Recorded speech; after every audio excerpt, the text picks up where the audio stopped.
My name is Danielle Mercer. I'm 44 years old. I'm a real estate attorney. I've been practicing for 18 years, and in that time I've handled estate disputes, property fraud cases, wrongful foreclosures, and every variation of family fallout you can imagine when money and inheritance get involved.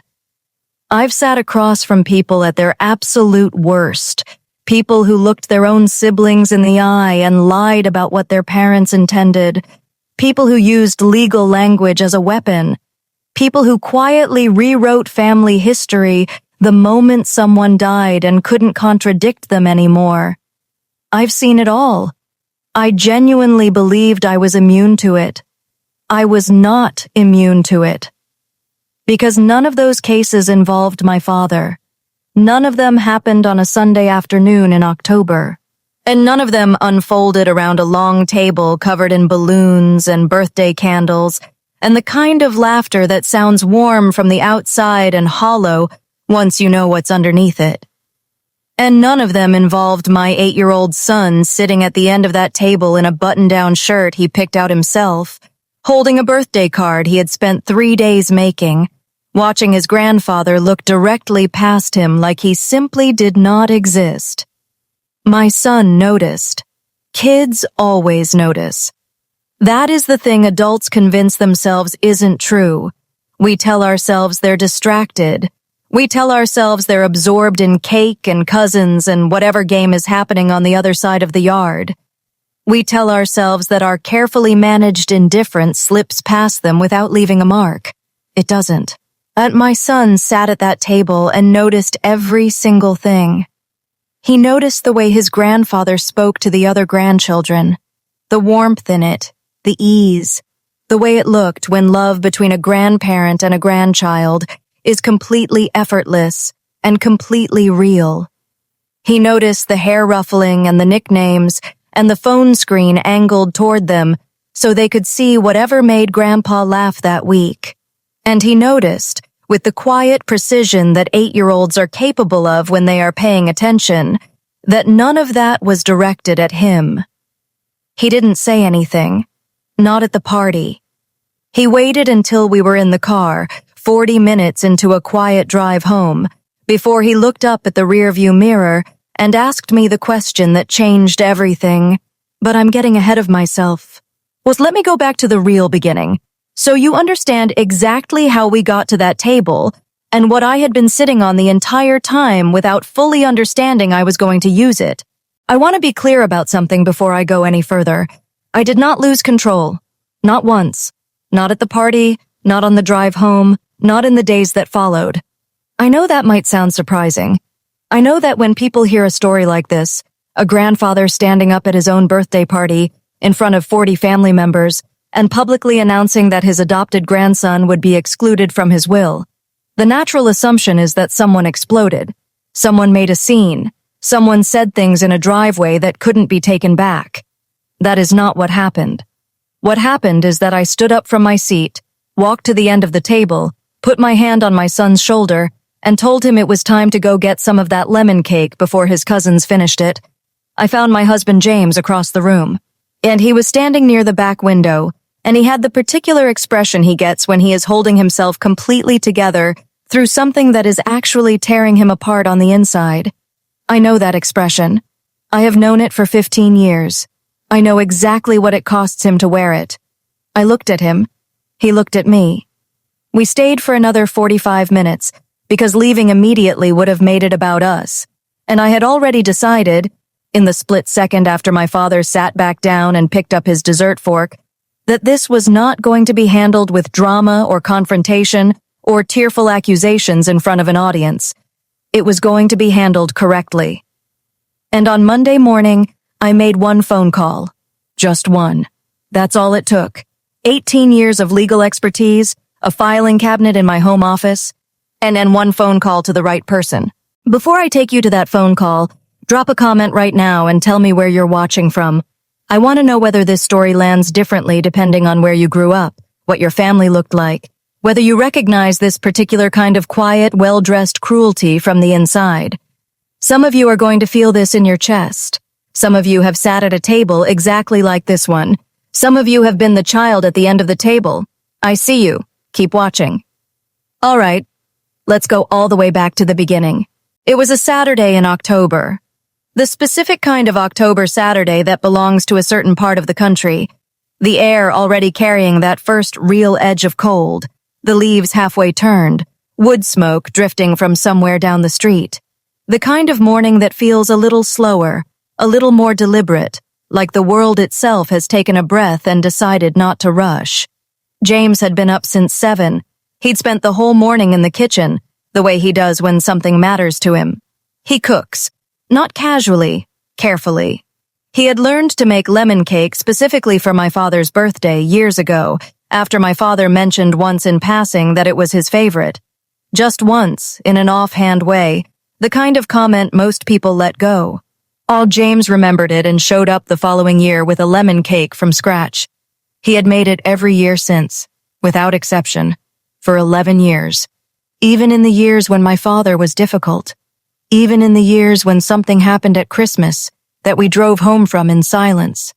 James staring out the passenger window, me keeping both hands on the wheel and saying nothing useful. Even in those years, James made the lemon cake, because that is who my husband is. He does not withhold warmth as punishment. He keeps showing up, even when showing up costs him something real. I have always loved that about him. I have also always worried that certain people in my life took it for granted. Marcus came downstairs about 20 minutes after I'd poured my first coffee, and he appeared in the kitchen doorway in a light blue button-down shirt and khaki pants, his hair carefully combed in the way that never quite survives contact with the rest of the morning. He had picked the outfit himself. He'd come to me 2 days earlier and asked, very seriously, whether khakis were a good choice for Grandpa's birthday party, and I had told him I thought Grandpa would be very impressed. I believed that when I said it. I want to be honest about that. I still believed it was possible, at that point. I still believed that something in my father might shift, that the years of watching Marcus show up with handmade cards and genuine enthusiasm and all that uncomplicated love might eventually land somewhere. I had been hoping for that shift for 3 years. Marcus had been with us for 3 years by that October. Oh, we adopted him when he was 5 years old. The process took 14 months from start to finish.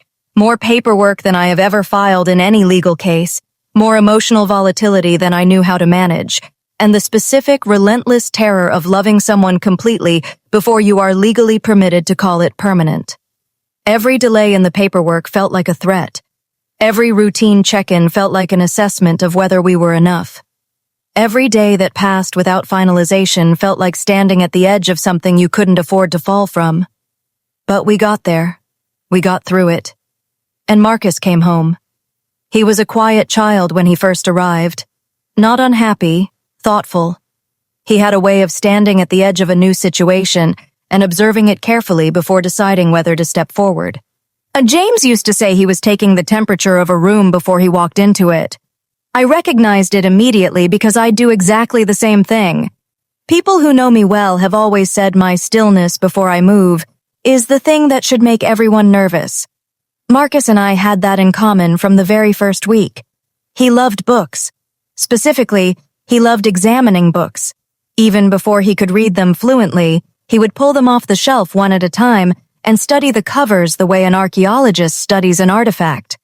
We would find him sitting cross-legged on his bedroom floor, surrounded by a ring of picture books, not reading them exactly, just looking at them. Like he was cataloging all the available doors into other worlds and deciding which ones were worth opening. He was also, from the very beginning, one of the kindest people I have ever met. Not in a performed way, not in the eager-to-please way that sometimes comes with children who have learned that being good is a form of safety. In the way that some people are simply built toward kindness, oriented toward it the way a plant is oriented toward light, without effort, without strategy. He shared without being asked. He noticed when someone was upset and quietly moved toward them. He remembered things, birthdays, food preferences, the small specific details that most people let slide because they aren't paying close enough attention. He called my father Grandpa Gerald from the very first week he was with us. He heard me on the phone one evening, heard the name, and simply adopted it. With complete sincerity, the way children claim things that feel right to them. That my father was at our house the first time Marcus used it, seated at the kitchen table.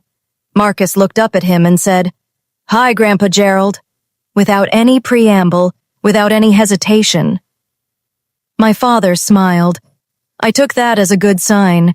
He never corrected the name, but he never fully stepped into what it meant either. There was always something slightly formal about the way he engaged with Marcus, something managed and careful, like a person being polite to a stranger they keep running into rather than a grandfather investing in a grandchild. I noticed it over the years. I made excuses for it. I told myself my father was simply reserved by nature, that he'd been the same way with me growing up, present but not warm, structural rather than soft. And I kept making excuses right up until the moment he tapped his glass and stopped making them for himself. We loaded into the car that morning. James had the lemon cake carefully boxed on the back seat. Marcus sat beside it with his birthday card in his lap, holding it by the edges the way he held things he'd worked hard on. He had spent 3 days on that card. He started it on a Wednesday evening at the kitchen table with a set of colored pencils and came back to it Thursday and again Friday, adjusting things, adding details, getting it right. It was made on heavy paper, the good kind, from the art supply store, because James had taken him specifically to choose it. On the front, he'd written, in careful letters that curved slightly upward, "Happy birthday, Grandpa Gerald. I love you."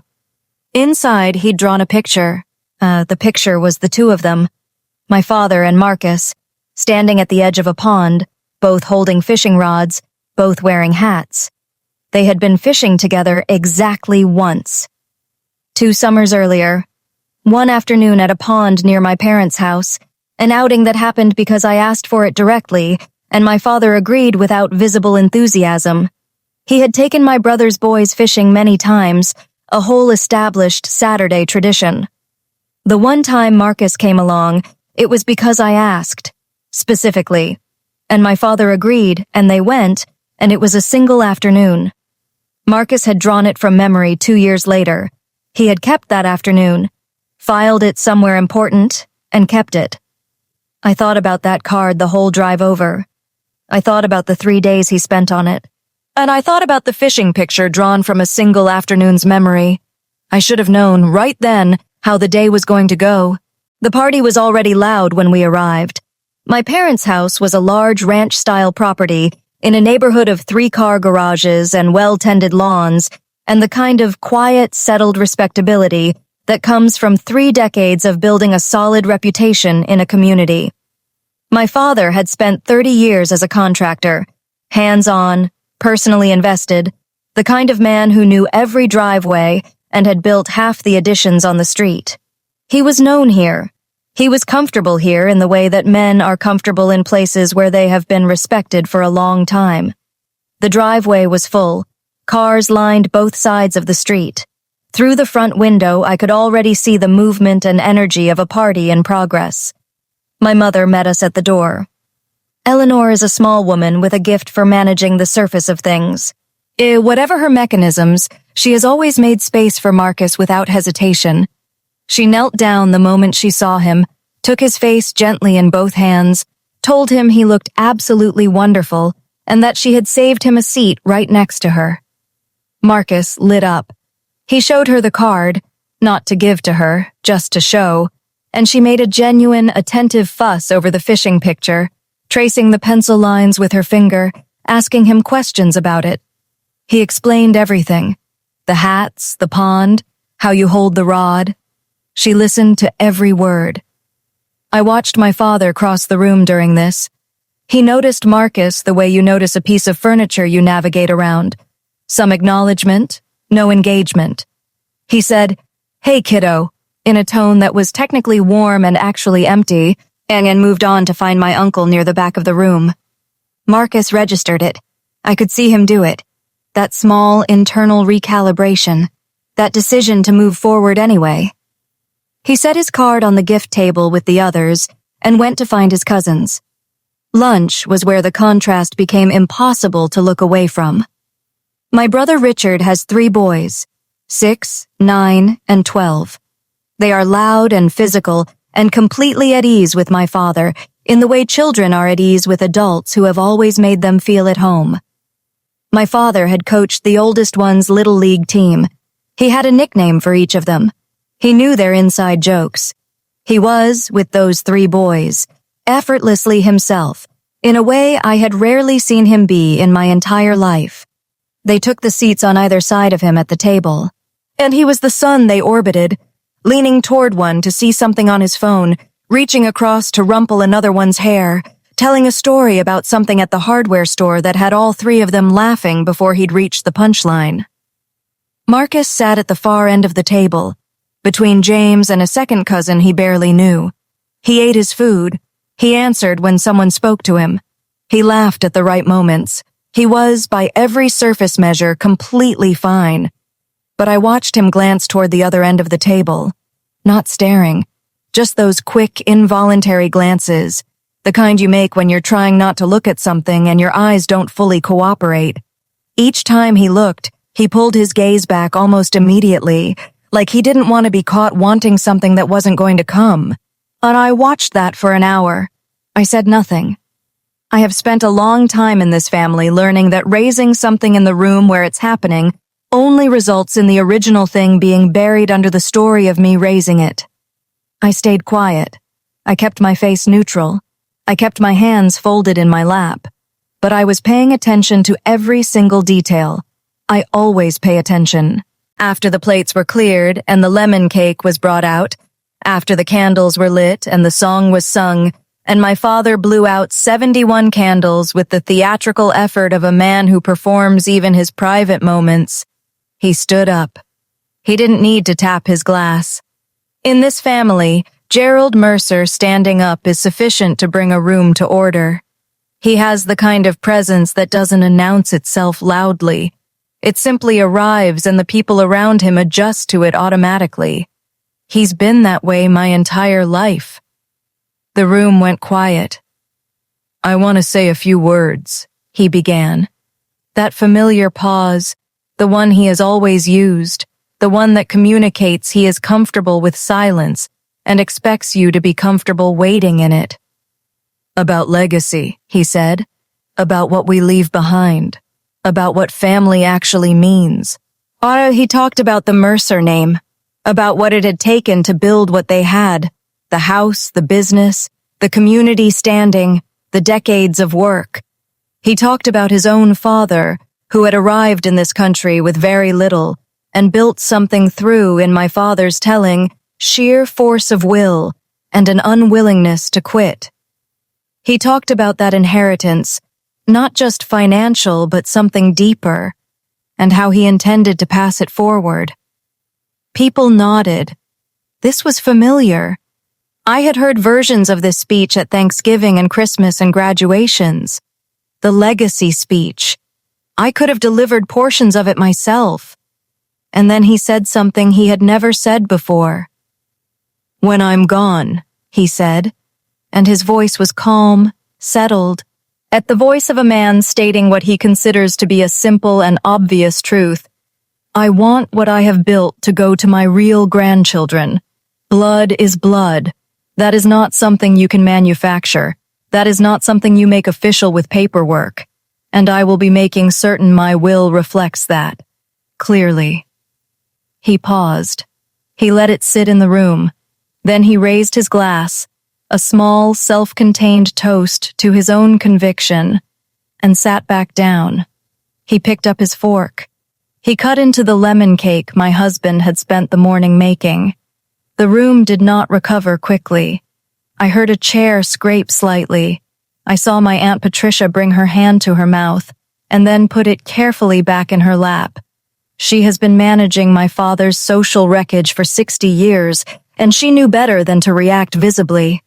A cousin on Richard's side found something important to study near the window. My uncle cleared his throat once and didn't follow it with anything. James, across the table, was very still. And Marcus. Marcus had gone very quiet at the far end of the table. He was looking at the tablecloth in front of him. His fork was held at a strange angle, like he'd been mid-motion when the words landed and simply stopped. He didn't look up for a long time. We stayed for 45 more minutes.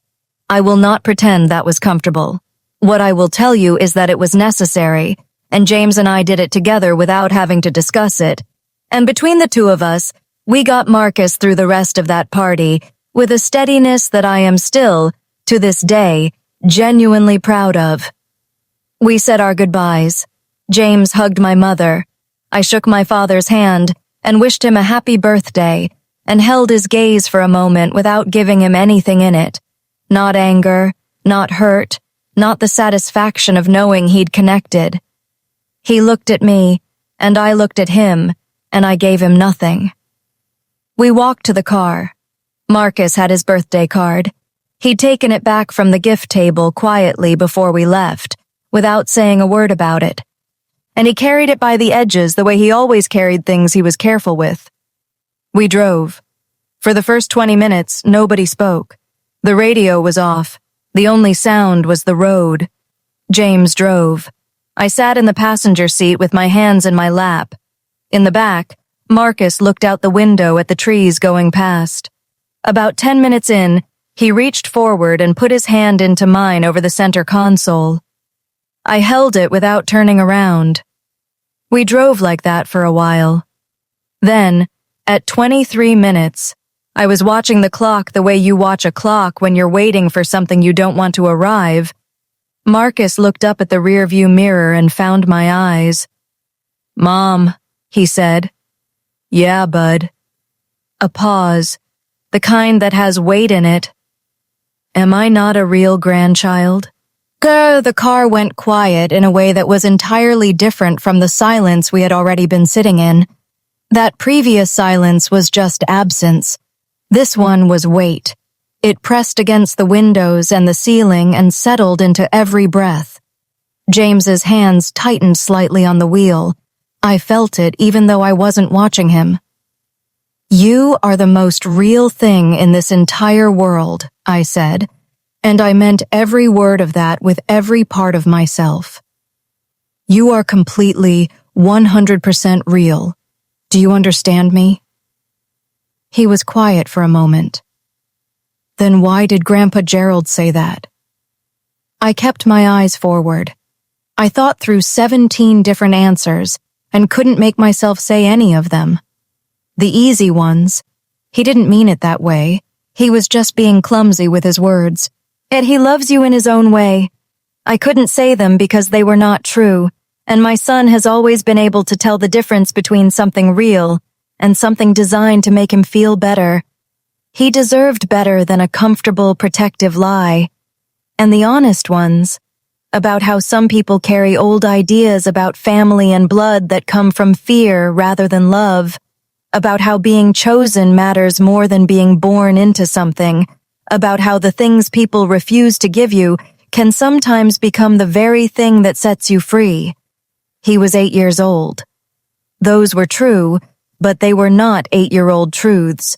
They were truths for later. "I don't have a good answer for that right now," I finally said. "But what he said doesn't change anything that's actually true, and I am going to handle it, okay?" And he looked at me in the mirror for a long moment. Then he nodded, his slow, considered nod, the one that means he has accepted something and filed it somewhere he intends to come back to. He held the birthday card in his lap the rest of the way home. We got home around 7. James made Marcus his favorite dinner, pasta with butter and parmesan, simple and perfect, the version he has loved since the very first week he was with us. We sat at the kitchen table and talked about other things, school, a book he was partway through, whether the small pond behind our neighbor's fence ever had actual fish in it or was purely decorative, safe things, surface things, things that hold a day together when what's underneath it needs time before it can be touched. After dinner, after the bath, after the book and the lamp turned down to its lowest setting, and the door left exactly 6 inches open the way he liked it. After all of that, James and I sat in the hallway with our backs against the wall for a few minutes, not talking, just sitting. Listening to Marcus settle into sleep. That particular sound of a child's breathing when they finally let go of the day. Parents do this. No one warns you that you'll do it, that you will sit outside your child's door and listen to them breathe and find that sound to be the most important sound in the world. But you do it. It becomes the moment when everything else stops mattering. We sat there for a while. Then I stood up, kissed James on the top of his head, and walked to my home office. I want to be careful about how I describe what I was feeling in that moment, because I have thought about it many times since, and I want to get it right. I was not in a rage. I was not in that elevated, unsteady emotional state where people do things they later have to walk back. What I felt was clarity, the specific, still, a slightly cold clarity that arrives when you have been carrying a complicated situation for a long time, and something finally snaps it into focus. Like a lens resolving, like a room coming into sharp light. Everything exactly where it actually is, every element in its correct position and proportion. I walked to the filing cabinet in the corner of my office, opened the second drawer, found a thin folder with a blue label and set it on the desk. Inside was a deed, and a signed loan agreement, and the entire future of this situation, already in writing, already signed by everyone involved. Let me take you back 6 years. My father retired at 65. He had spent 30 years as a contractor, not in an office, not managing from a distance. He was hands-on, personally present, the kind of professional who showed up to job sites and knew the difference between work done right and work done fast.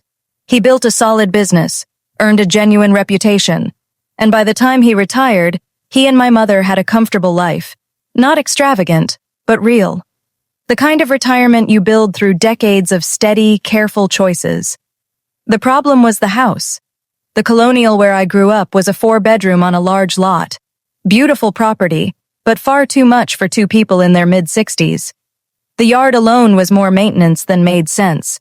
The stairs were beginning to be a consideration. And the neighborhood had appreciated significantly in value, which made the property valuable as a sale and complicated as a long-term residence on a fixed retirement income. They had decided to downsize. They had found a property they loved, a 2-bedroom in a gated retirement community 40 minutes south of the city. Mature trees, a community center, a walking trail around a small lake, organized events for residents, everything designed for people who had worked hard and earned the right to actually rest. It was exactly what my parents had been picturing. But the timing was a problem. The sale of the family home was stalled by a legal complication, a boundary dispute with a neighboring property that took 11 months to resolve. During that delay, the retirement community property came available, and my parents were afraid of losing it. They needed to move on the purchase before the family home sold. They needed a bridge. My father came to me on a Tuesday evening in March, and sat at my kitchen table and explained the situation clearly and precisely, the way he explains financial situations, with the organized directness of a man who has managed his own accounts for 40 years and respects numbers above most things. He asked for my help. He came to me because I was a real estate attorney, because he trusted my competence, and because, though neither of us said this out loud, borrowing from a daughter carries less weight than borrowing from an institution. I looked at the numbers. I looked at their situation. I thought about it carefully and built something that worked for everyone. And I would purchase the retirement property in my name, using funds from my own investment portfolio. My parents would occupy the property immediately and pay me a monthly amount well below market rate. I had no interest in profiting from my own family's housing, with a formal buyout schedule that would transfer the title to them over approximately 7 years of structured payments. Once the family home sold and their finances stabilized, they would buy out the arrangement and I would file the formal title transfer. Everything written down, everything documented, fair to all parties. I had my attorney draft the agreement. My father had his own attorney review it. His attorney suggested 2 adjustments. I accepted both. Everyone signed. My parents, my father's attorney, me. It was clean, legal, and airtight. And then life continued. On the way it does, and both parties moved forward, and after a few years, I don't think my father thought about that arrangement very much. The monthly payments came in reliably. The family home sold.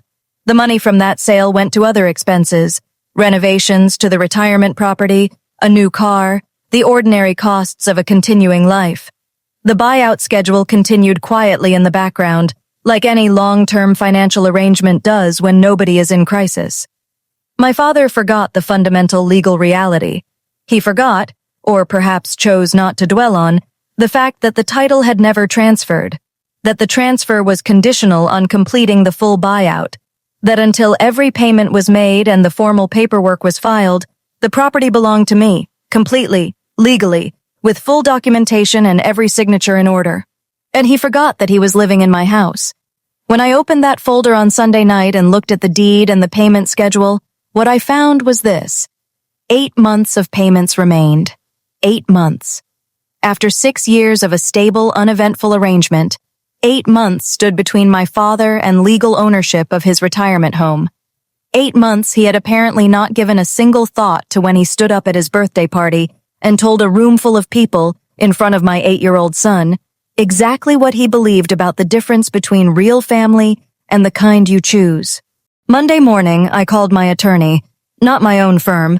I use a separate attorney for personal matters, a woman named Sandra who has practiced property law for 26 years and who I trust completely in situations where I cannot be my own counsel.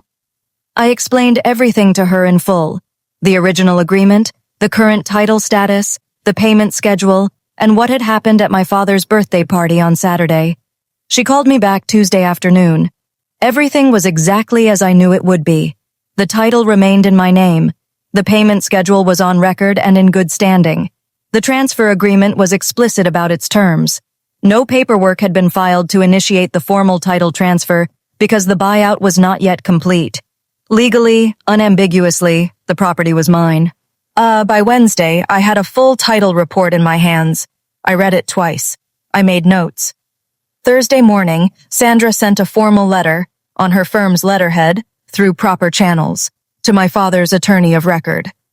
The letter notified all parties that I, as the legal title holder of the property, was exercising my right to conduct a formal review of the private agreement, citing recent events that had materially affected my family situation and created grounds for reassessment of the existing terms. Legal language, precise, measured, completely within my rights as the title holder. Thursday evening, my father's name appeared on my phone screen. It appeared 11 times between Thursday evening and Friday morning. I counted. I let 8 calls go to voicemail and answered on the 9th. Danielle. His voice was lower than usual, controlled in a way it generally isn't, because my father speaks at volume as his natural register. The fact that he was modulating told me he was worried, not annoyed, worried. Dad, I received a letter from an attorney. I know. I'd like you to explain what you're doing. I think the letter was fairly clear. A pause. Is this about Saturday? Not a question. He already knew. I'm not sure what you're referring to, I said. I'm reviewing a property arrangement as the title holder. That's a straightforward legal process. Danielle, have your attorney contact Sandra by end of week. She's available Thursday or Friday. I'll talk to you soon, Dad. I hung up. My mother called 19 minutes later. She was crying, which I had expected. My mother cries with intention, not cynically. She is not a calculating person at the level of emotion, but she has always understood that her tears carry particular weight in this family, and she reaches for them at moments when she believes they can change something. I listened to her for about 90 seconds. I told her I loved her, which was true. I told her everything was in Sandra's hands, and I couldn't discuss it outside of that process. I told her to get some rest. My brother Richard called Saturday morning. Richard is 2 years older than me, and we have spent our entire adult lives being cordial to each other without being close. He used the word cruel 3 times in 4 minutes. He told me I was punishing our parents over one comment at a party. He asked whether I had lost all perspective. He asked, and I want to be precise about this because I found it genuinely revealing, whether James was somehow behind my decision. I let him finish. Richard, I said, In all the calls I've received since Thursday, from you, from Dad, from Mom, how many times has anyone said Marcus's name? Silence. How many times has anyone said, "We're sorry Marcus was hurt," or "We understand why you're upset on his behalf"? In all of those conversations, how many times has the actual reason this is happening been acknowledged by any single person? Longer silence. Think about that, I said. Talk soon. I hung up. More calls came in the following days. A family friend, an uncle I hadn't spoken with in 2 years. Eventually, Patricia, my father's sister, and the one who has managed his social consequences for 60 years, called and spoke to me carefully and kindly for about 15 minutes. She was the closest anyone came to actually understanding what had happened. She didn't defend my father. She didn't tell me I was being cruel or irrational. She just asked, quietly, what I needed and whether she could help find a path through it. I told her I had presented that path to my father directly. I told her he hadn't taken it. She was quiet for a moment. Then she said softly, "I know." And she said goodbye. In all of those calls, across all of those conversations, Marcus's name was spoken exactly twice, both times by Patricia, not once by my father, not once by my mother, not once by my brother. They were worried about the house. They were not worried about my son. Oh, that told me everything I needed to know about whether a genuine apology was coming. Not a tactical one, not the kind issued to resolve a property situation, but a real one. The kind that comes from actually understanding what was done and to whom. It was not coming. While Sandra was conducting the full title review, something else came to light. Something I hadn't known. Approximately 2 years after we executed the original agreement, 2 years after both attorneys had reviewed and signed the terms, 2 years during which everyone involved understood that the property title remained in my name pending completion of the buyout, my father had entered into a separate financial arrangement, a personal loan, for a significant sum. And he had listed the retirement property as collateral, a property he did not own, a property held in my name under a formal agreement that everyone involved, including his own attorney, had reviewed and approved. He had used my asset to secure his debt, without my knowledge, without my consent, without apparently, and any concern that doing so was not within his legal authority. Sandra discovered this through a routine lien search on the property's title record. She called me to report it, and I sat with the phone in my hand for a long moment after she finished speaking. I did not yell. I did not immediately call anyone. I sat quietly with that information for quite a while.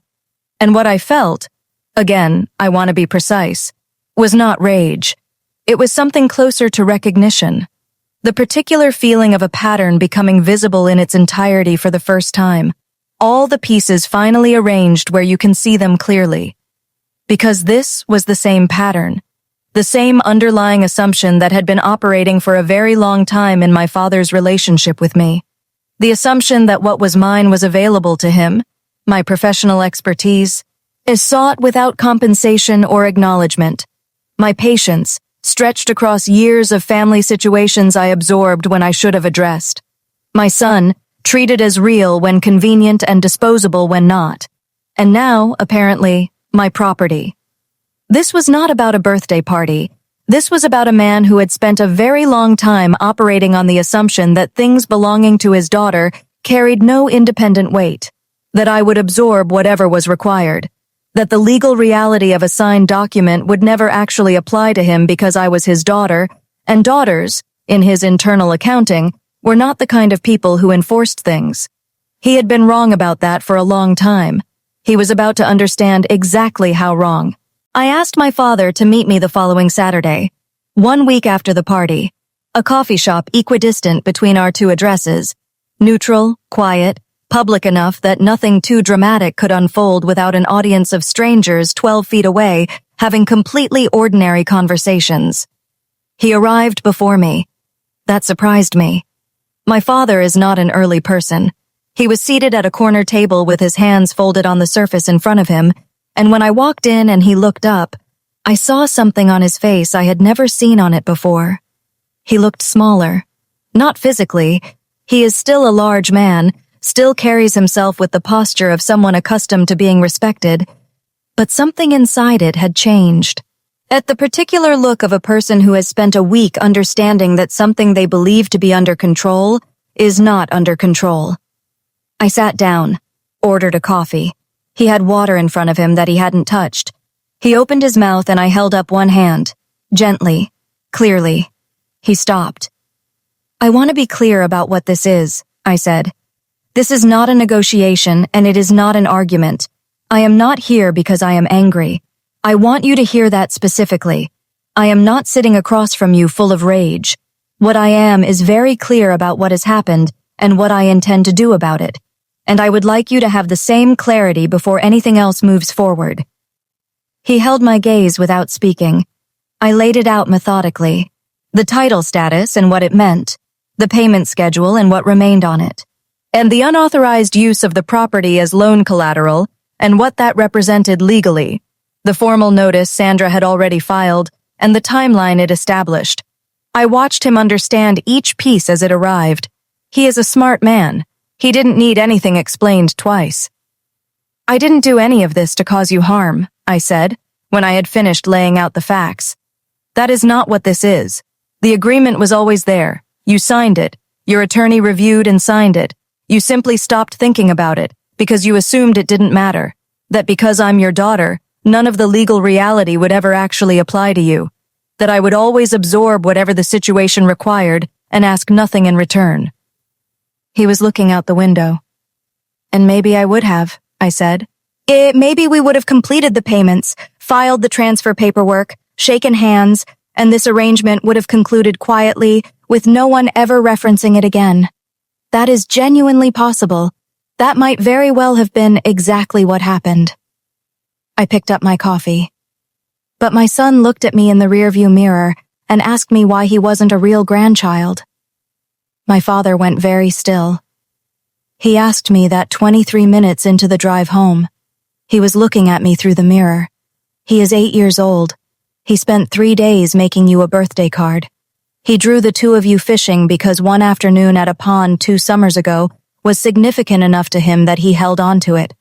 And on Saturday, he sat at the far end of your table and watched you be a grandfather to his cousins for an hour.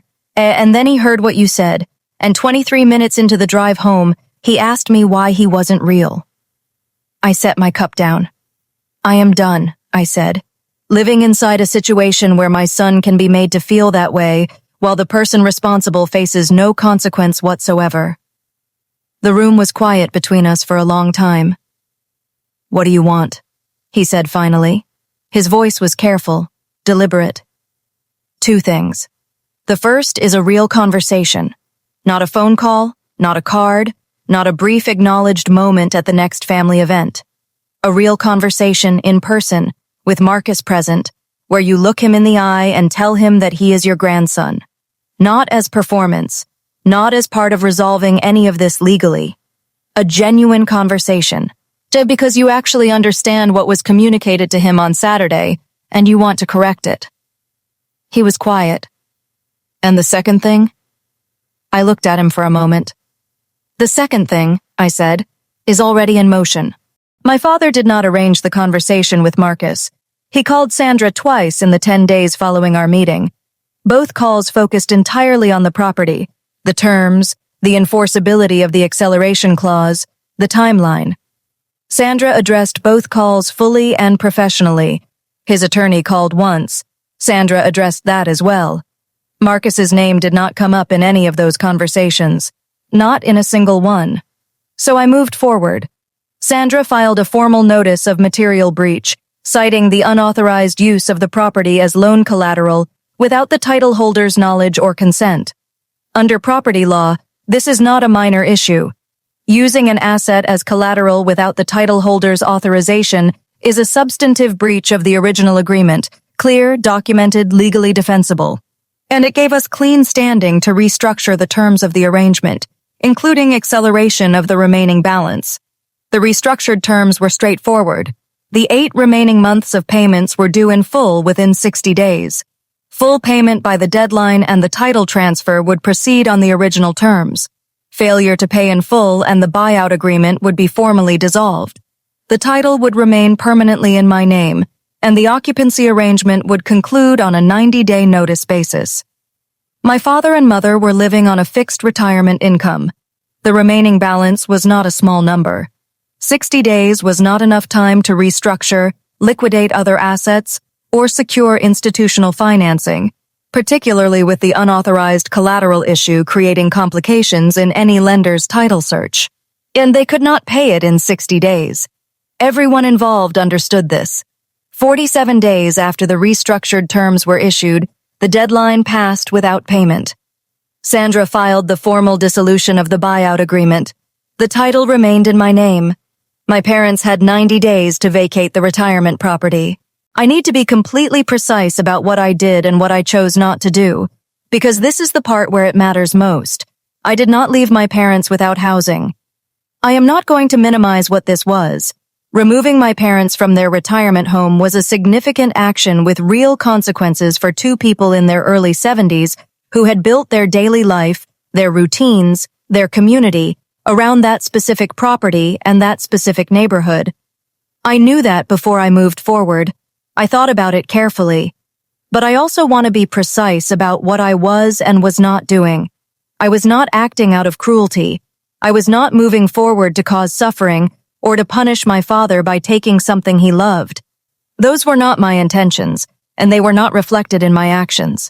But what I was doing was using the legal reality of the situation to make something unmistakably clear, something that words alone, I had learned over a long time, would never be sufficient to communicate.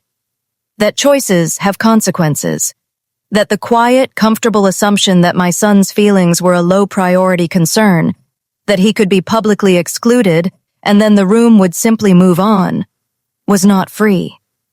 That choosing not to see him, choosing to announce to 40 people that he didn't count as real, choosing to make 11 calls about a property dispute without speaking his name once, those choices cost something. Before the 90-day period ended, I made arrangements. I found my parents a rental unit in the same retirement community, a 2-bedroom, well-maintained. It was with the same amenities and the same neighbors they had come to know. I covered the first 3 months of rent. I connected them with a financial advisor I trusted to help them plan forward from a new baseline. I made sure my mother had what she needed. I made sure they were not in crisis. I did not take more than I was owed. I took exactly what was mine, and I used the full weight of that legal reality to establish, without any room for misunderstanding, that my son was not available to be quietly erased from this family's definition of itself. I did not need my father to love Marcus. I needed him to understand that if he chose not to, if he chose to stand up at his own birthday party and announce to a room full of people that my son was not real, there was a cost attached to that choice. Now he understood. And whatever he did with that understanding was between him and whatever remained of his capacity to change. I released ownership of that outcome. I could not make my father love my son. I could only make certain that not loving my son was not without consequence. That was enough. About 6 weeks after the property was finalized, I was sitting on the floor of Marcus's room on a Thursday evening. He was at his desk doing homework, long division, which he finds deeply and personally offensive, in the way that children take certain mathematical concepts as direct affronts to their dignity. I was on the floor with a book I was not really reading, because I had come in to check on him, and then simply stayed. He looked over at me at some point. "Mom, are you just going to sit there?" "Probably." He thought about this, accepted it, turned back to his homework. We were quiet for a while. I could hear the small sounds of him working, pencil on paper, the occasional eraser, the quiet exhale of a child doing arithmetic he didn't ask for. "I put Grandpa Gerald's birthday card in my drawer," he said, without looking up. And I waited. "I didn't want to throw it away," he said. "I worked really hard on it." "I know you did. The fishing picture took the longest. It was a very good fishing picture." He finished a problem, moved to the next one. "I'm not going to give it to him," he said. "Okay." More homework sounds. Pencil, eraser, page turning. Maybe someday I'll give it to someone who deserves it. I sat on the floor of my son's room and stayed with that sentence for a long time. About what it takes for an 8-year-old to arrive at that particular understanding, not from bitterness, not from performing toughness, but from a genuine, quiet assessment of what people deserve. He wasn't angry. He wasn't sad. He was thinking about who was worth his fishing picture. This child is going to be completely fine, better than fine. And in the months that followed, I had the retirement property professionally appraised. With the collateral issue resolved and the title unencumbered, I refinanced it under favorable terms. The property had appreciated considerably over the 6 years since I had purchased it, significantly more than the sum of the payments made toward the buyout. I worked with my financial advisor over several months and then did something I had been thinking about for a while. I established a trust in Marcus's name, education, and eventually, when he is old enough to understand what it represents, a foundation for whatever he wants to build. Not a gesture, not a symbolic deposit. Real, structured, properly managed resources for a person whose future I take seriously.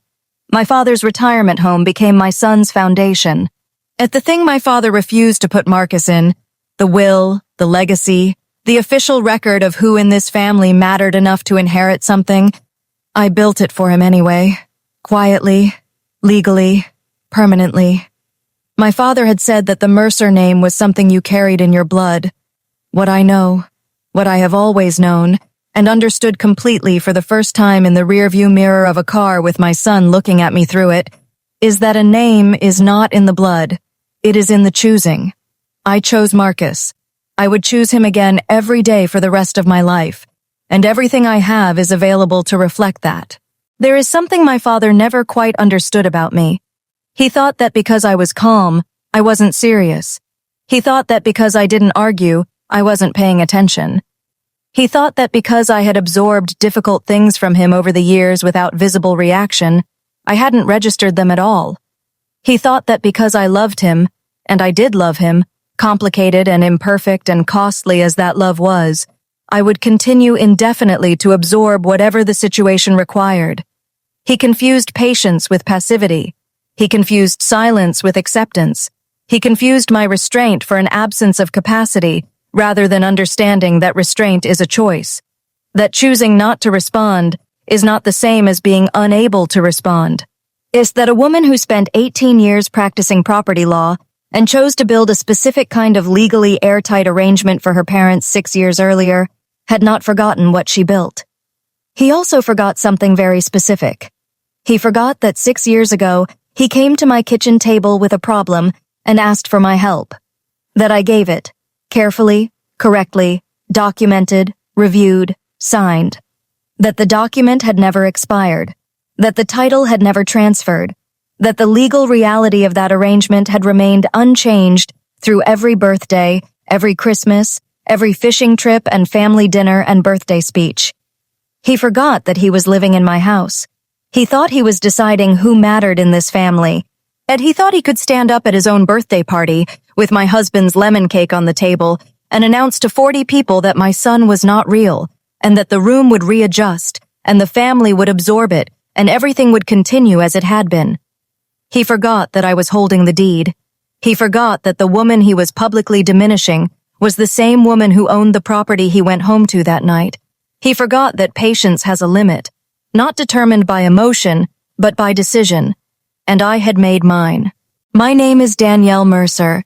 I am 44 years old. My son Marcus is 9 now. He loves books, and he loves fishing, and he loves drawing careful pictures of things that matter to him and saving them for people who actually deserve them.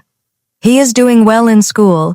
He has a best friend named Jerome who is apparently very funny and shares Marcus's view that long division is a personal attack.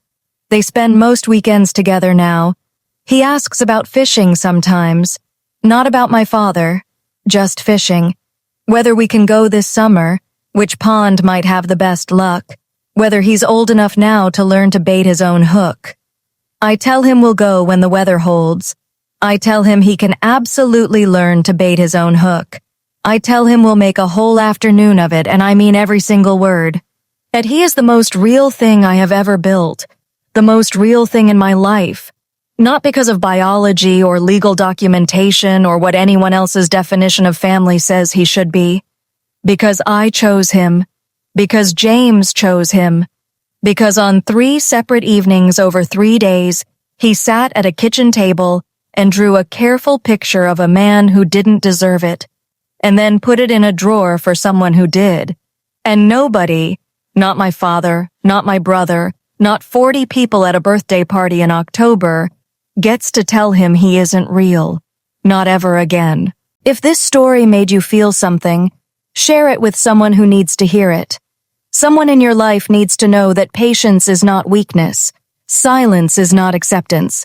And the people who underestimate you while living in your house are taking a very specific kind of risk. Thank you for watching. I'll see you in the next one.